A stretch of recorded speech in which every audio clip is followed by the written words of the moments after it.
पिछले एपिसोड में हमने देखा कि आरव और जानवी एक दूसरे के सामने अपने ऑफिस में आ चुके हैं। जानवी अपने पहले दिन ही लेट हो गई और आरव ने उसे पहले दिन ही इतने बड़े प्रोजेक्ट को संभालने का ज़िम्मा दे दिया। बाद में आरव जानवी को अपने ऑफिस में बुलाता है जहां उसकी दादी उसे शादी के लिए सुना रही होती है। वहीं जानवी को ये सब कुछ सुन के हंसी आ रही थी।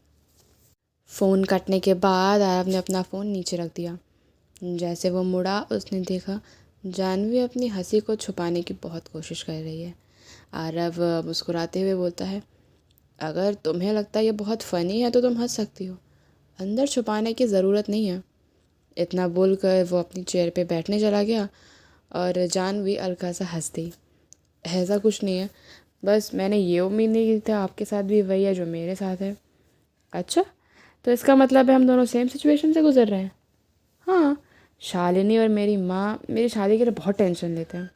हाँ, याद है मुझे, जैसे हम पहली बार मिले थे। ये सुनकर जानवी हंस दी और अपने जले हुए हाथ को सहलाने लगी। आपने जो भी किया है मैं उसके लिए बहुत थैंकफुल हूँ। मुझे तो समझ नहीं आता आपका मेरे ऊपर जो कर्ज है वो मैं कैसे उतारूँगी।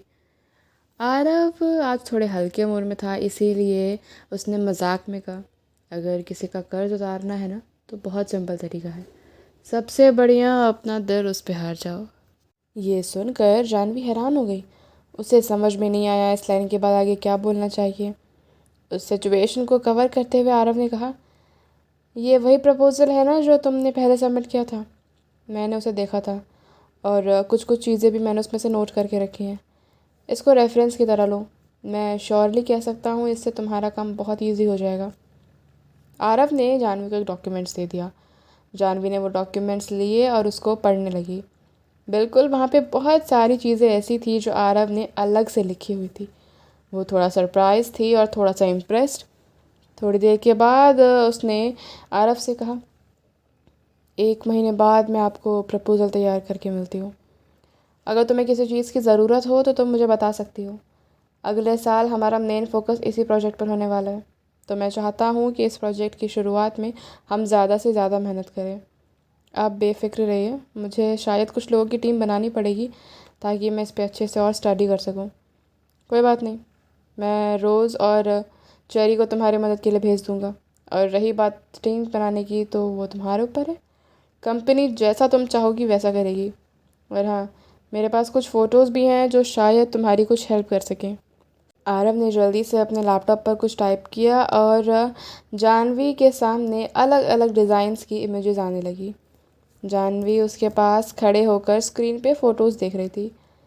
ये फ्रांस के एक प्रोजेक्ट का डिज़ाइन है, अभी थोड़ा रिव्यू में है, लेकिन इससे मिलता जुलता ही है जो हम कर रहे हैं। तुम इससे रेफरेंस ले सकती हो। रिव्यू में? तो इसका तो मतलब हुआ ये कंपनी का टॉप सीक्रेट है। जानवी आरव की तरफ फिर से हैरान होकर देख रही थी। उसे कोई आइडिया नहीं था क्या कहना चाहिए। अचानक से आरव ने उससे कहा, आई ट्रस्ट यू। उसके शब्दों से तो जानवी का दिल बाग बाग हो गया। उसने जो अपने हाथों में डॉक्यूमेंट्स पकड़े थे उनको इतना कस के पकड़ा कि उसके नाखून सफ़ेद होने लगे। फिर थोड़ा अपने आप को शांत करके उसने अपना सिर हिलाया, जैसे वो कुछ बोलती उससे पहले ही बाहर दरवाजे पर किसी ने नॉक किया। उन दोनों ने एक दूसरे को देखा और फिर दरवाजे की तरफ जहाँ से मनोज अंदर आया। सर, बड़ी मैम यहाँ पर आ चुकी हैं, मैं नीचे जाती हूँ। इस डॉक्यूमेंट में डिज़ाइन की कॉपी है, तुम्हें देखना हो तो कभी भी आ जाना। ठीक है। टाइम काम करते करते बड़ी जल्दी बीत गया। शाम हुई और जानवी अब जल्दी से घर जाकर अपना काम शुरू करना चाहती थी, लेकिन कंपनी के बाहर उसे कोई दिखा। तुम यहाँ क्या कर रही हो? सीढ़ियों के ऊपर जानवी ने उस दुखी रश्मि को देखा। उसके हाव भाव बदल गए। जानवी की बर्फीली सी आंखें देखकर रश्मि थोड़ा सा अंदर से डर गई थी। दीदी, वो कंपनी बहुत मुसीबत में है। इसकी वजह से दादी इतनी परेशान हुई कि वो अचानक बेहोश हो गई। मैं आपको कब से फ़ोन करने की कोशिश कर रही हूँ पर आपका फ़ोन लग ही नहीं रहा, इसलिए मैं सीधा यहाँ आ गई। प्लीज़ आप चल कर देखो ना। पापा यहाँ पे है नहीं और अभी आप भी नहीं जा सकते। और मम्मी को चिंता है कि दादू कुछ ज़्यादा ही सोचेंगे, तो हमने उन्हें कुछ बताया नहीं है। वो ऑपरेशन थिएटर के बाहर आपका इंतज़ार कर रही है। मुझे कुछ समझ में नहीं आ रहा क्या करूँ, मैं बहुत डर गई हूँ। दादी की हालत कुछ समय से ठीक नहीं चल रही है। मुझे मुझे डर है दिया, प्लीज़ चलो ना। रश्मि ये सब बोलते वक्त बहुत डर रही थी। कंपनी मुसीबत में है ये सुनकर जाह्नवी के एक्सप्रेशंस फिर से बदल गए। ऐसा कैसे हो सकता है कि अरोड़ा कल्चर मीडिया जो दादी के अंडर था वो अच्छे से काम नहीं कर रहा। जाह्नवी ने टीवी में सुना था कि उस कंपनी को अभी अभी बहुत बड़े बड़े प्रोजेक्ट्स मिले हैं और उसके काम में वो बहुत ज़्यादा बिजी चल रहे हैं। अचानक से ये सब कैसे हो सकता है? कौन सा हॉस्पिटल जाना है? उसने सिर्फ इतना ही पूछा और रश्मि ने भी जवाब दे दिया। जाह्नवी का अपनी दादी को लेकर बहुत मिक्स्ड इमोशन था। रश्मि के परिवार में आने से पहले उसकी दादी सच में उससे बहुत प्यार करती थी, लेकिन रश्मि के आने के बाद सब कुछ बदल गया। वो एक कोने में अजनबी की तरह खड़ी रहती और उन सबको एक परिवार की तरह हंसते हुए खेलते हुए देखती। जाह्नवी, तुम्हारी बहन को तुम्हारा कमरा बहुत पसंद है, उसे बदल लो। जाह्नवी, रश्मि को आज हमारे साथ डिनर पे जाना है, उसको वो नेकलेस पहनने दो जो मैंने तुम्हारे लिए ख़रीदा था, वैसे भी तुमने वो कभी नहीं पहना। जाह्नवी, तुम रश्मि के इतने पतले से शरीर को पानी में कैसे धक्का दे सकती हो? क्या सिखाया मैंने तुम्हें? क्योंकि कबीर और रश्मि एक दूसरे को पसंद करते हैं तो तुम इतनी ज़िद क्यों कर रही हो? तुम खुश क्यों नहीं हो जाती? उन्हें खुशी खुशी रहने क्यों नहीं देती? तुम तो दिल्ली शहर के मेयर की बेटी हो, पूरा दिल्ली शहर है तुम्हारे पास लड़कों को चुनने के लिए, लेकिन नहीं, फिर भी तुम्हें सबको परेशान करना है। तुम्हारी वजह से तुम्हारे दादू भी बीमार पड़ गए। तुम इतनी स्वार्थी कैसे हो सकती हो? तुम हर चीज़ में रश्मि से लड़ती क्यों रहती हो? तुम ना सच में बहुत बचकानी हरकत करती हो। जाह्नवी के कानों में उसकी दादी की ये सारी बोली हुई बातें गूंज रही थी और उसको अपने दिल में दर्द हो रहा था। कभी कभी जब इंसान किसी से बहुत दूर भागने की कोशिश करता है तब किस्मत उसे किसी न किसी तरीके से उस हालात के आगे लाकर खड़ा कर ही देती है।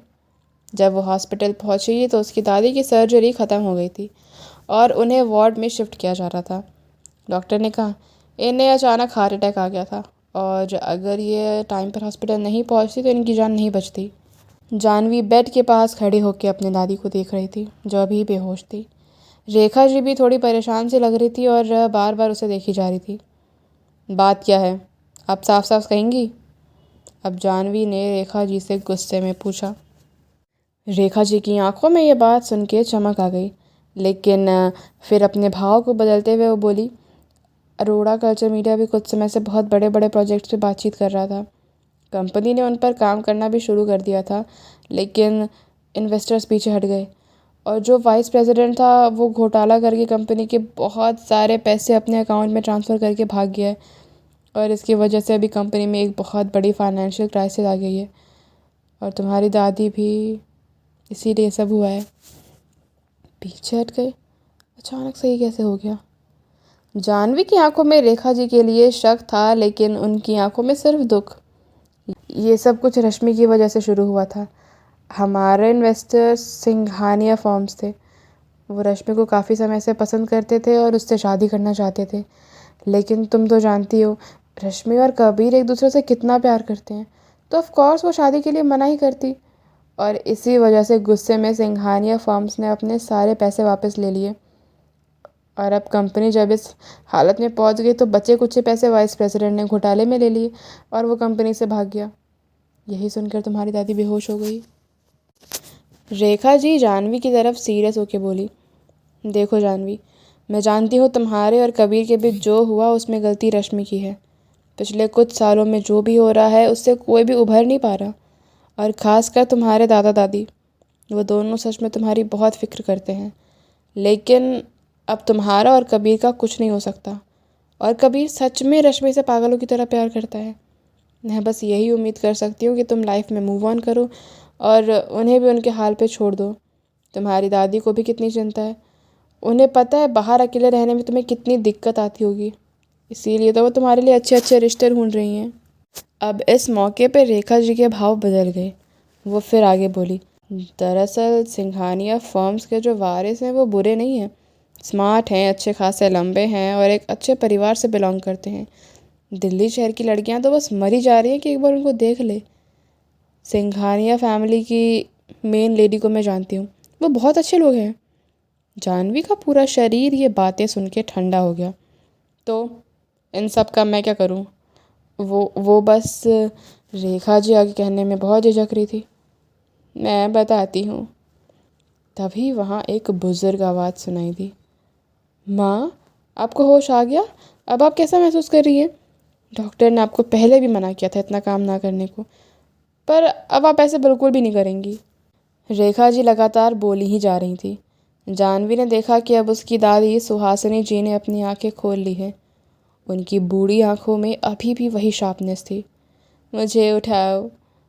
रेखा जी ने उनकी बैठने में मदद की और पीछे 2 तकिए भी लगा दिए। वहीं जानवी बस ये सब होते हुए देख रही थी। बैठ जाओ। उनकी आवाज़ में कठोरता थी। वो जानवी से कुछ खुश नहीं थी। तो मतलब तुम्हें पता है अरोड़ा परिवार की तुम सदस्य हो।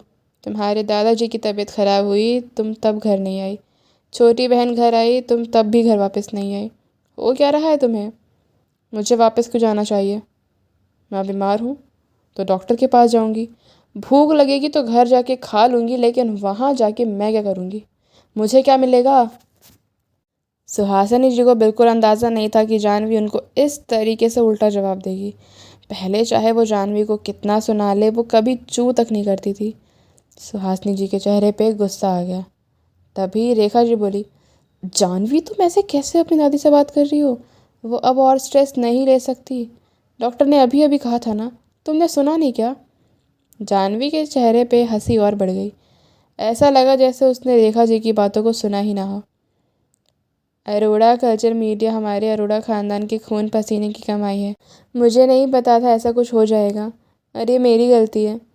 मुझे ये भी पता है कि कबीर और रश्मि की वजह से तुम नाराज़ हो, लेकिन ये मत भूलो ये घर भी तुम्हारा है। अब परिवार है, एक दूसरे के लिए मन में हीन भावना कैसे रख सकते हैं? और वैसे भी सबको दिखता है कि रश्मि पिछले कुछ सालों में तुम्हारे लेकर कितना चिंता में रहती है। सुहासिनी जी अपनी आवाज़ को थोड़ा नर्म करते हुए बोली, अभी कोई क्रिटिकल समय नहीं है हमारा। मैं तो बस इतनी ही उम्मीद कर रही हूँ कि सब साथ रहें और इस मुश्किल की घड़ी को जल्दी पार कर ले। हम सिंघानिया फर्म से वो सारे प्रोजेक्ट्स लेने होंगे, और जिस हालत में अब है हमारी कंपनी है। हाँ जानवी, अरोड़ा मीडिया हमारे परिवार का हिस्सा है। तुम्हारी दादी की मेहनत है इसमें, तो इसे तो तुम्हें बचाना ही होगा। रेखा जी के एक्सप्रेशन से ऐसे लग रहे थे जैसे वो जानवी से रिक्वेस्ट नहीं बेग कर रही हो। मैं लेकिन कैसे? क्या आप लोगों ने मुझे कोई हाई पोस्ट दे के रखी है इस कंपनी में, या आपको लगता है सिंघानिया फॉर्म्स को मैंने ख़रीद रखा है? जानवी को लग रहा था जैसे आज सुबह से ही कोई उसके साथ मजाक पे मजाक करे जा रहा है। अगर तुम सिंघानिया के वारिस से शादी कर लेती हो तो हमारी कंपनी बच जाएगी। अगर तुम रश्मि के बदले चली जाओगी तो सब कुछ सॉल्व हो जाएगा।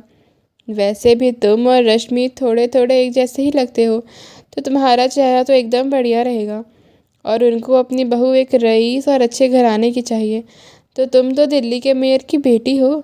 तो ये दोनों जब है तो इस शादी से कोई मना कर ही नहीं सकता। जैसे जैसे सुहासिनी जी बातें बोल रही थी, उनकी आंखों में चमक और कॉन्फिडेंस दोनों बढ़ता जा रहा था। जानवी को सुंदरता अपनी माँ से विरासत में मिली थी। उसका ऑरा और पर्सनालिटी रश्मि से कई गुना ज़्यादा था। ये सब सुन के जानवी हैरान रह गई। उसके दिमाग में अजीब अजीब बातें चल रही थी। ऐसा लगा जैसे उनके मुंह से उसने कुछ गलत सुन लिया हो। क्या क्या कहा आपने अभी? मैं रश्मि की जगह शादी कर लूँ? जानवी, वो लड़का बहुत अच्छा है। राघव सिंघानिया नाम है उसका। उस घर का अकेला बेटा है वो। उनका बिजनेस तो मल्होत्रा कॉरपोरेशन से भी बहुत बड़ा है। जब तुम्हारे पास ये सब होगा तो तुम जल्दी कबीर को भूल जाओगी, या फिर तुम चारों एक ही दिन शादी भी कर सकते हो। रेखा जी एक्साइटेड होकर अपने प्लान्स बताने लगी।